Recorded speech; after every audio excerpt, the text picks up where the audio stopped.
Very few cities in the world carry the weight that the name Athens does.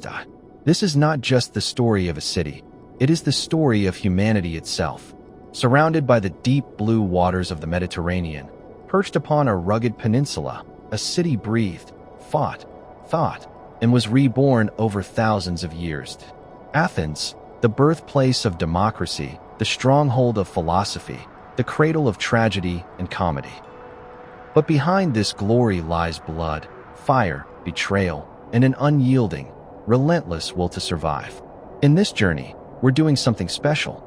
Using advanced AI techniques, we've transformed ancient engravings and paintings into vivid, lifelike scenes. You won't just hear history, you'll witness it. Now we rewind time, far back, to around 3000 BC, to the Bronze Age that shook the entire Aegean world. The first inhabitants of Athens settled at the foot of the Acropolis, using this natural fortress as both sanctuary and refuge. The land was harsh. The sea was unforgiving, but these people were harsher and far more stubborn. Around 1200 BC, the Bronze Age collapse swept across the eastern Mediterranean. Great civilizations fell one by one. The Mycenaean cities crumbled. The Hittite Empire vanished into darkness. But Athens endured. No one knows exactly why. Perhaps it's geography, perhaps luck, or perhaps the same stubborn resilience that still runs in Athenian veins today. The Dark Ages passed. By the 8th century BC, Athens began to rise again. Once a small clan settlement, it unified the region of Attica, absorbing surrounding villages in a process historians call synoikismos. By the 7th century BC, the city groaned under aristocratic rule. The elite controlled land, wealth, and justice.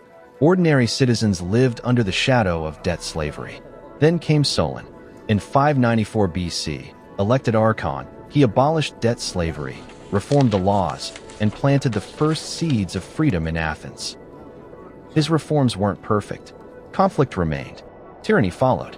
Pisistratos seized power 3 times. Yet paradoxically, he strengthened Athens, building temples and supporting the arts. The real revolution came in 508 BC. Cleisthenes launched one of the boldest political experiments in history, democracy. No longer birth, but citizenship defined a man's place.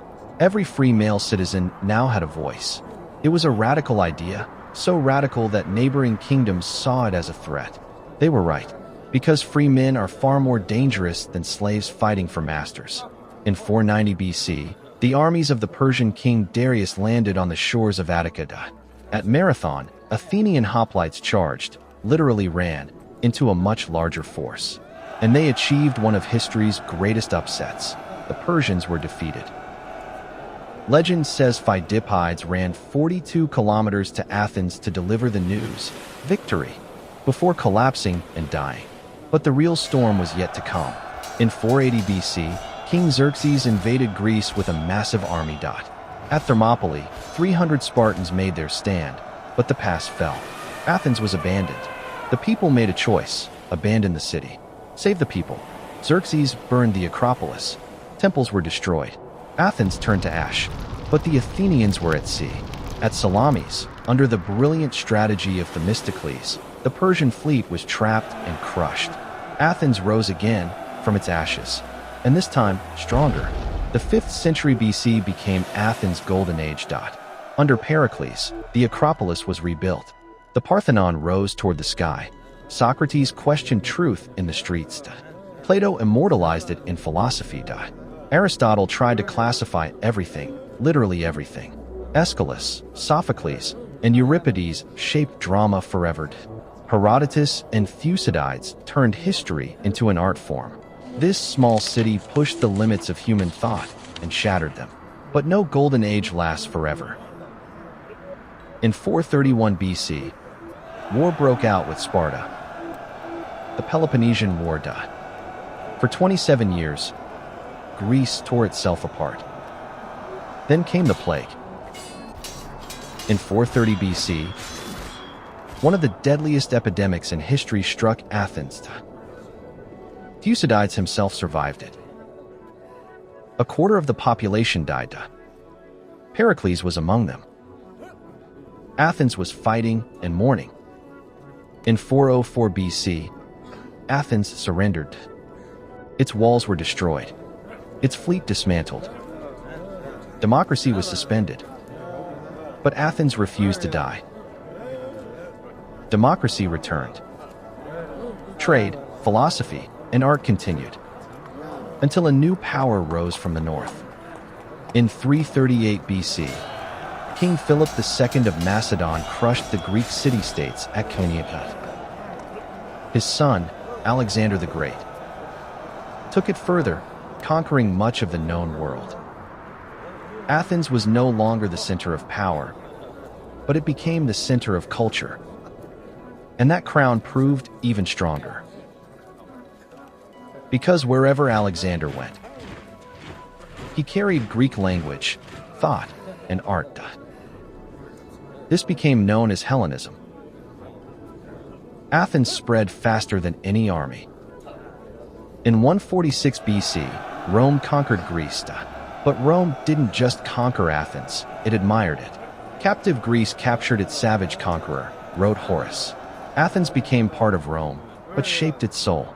In 267 AD, the Goths sacked the city. It was damaged, but not destroyed. During the Byzantine era, Athens transformed. Pagan temples became churches. The Parthenon became a church, and later a mosque. In 1204, after the sack of Constantinople, Athens changed hands again, ruled by Franks, Catalans, and Florentines. In 1458, the Ottomans entered the city. For centuries, Athens drifted between empires. But its people never forgot their language. Never forgot their story. In 1821, the Greek War of Independence erupted.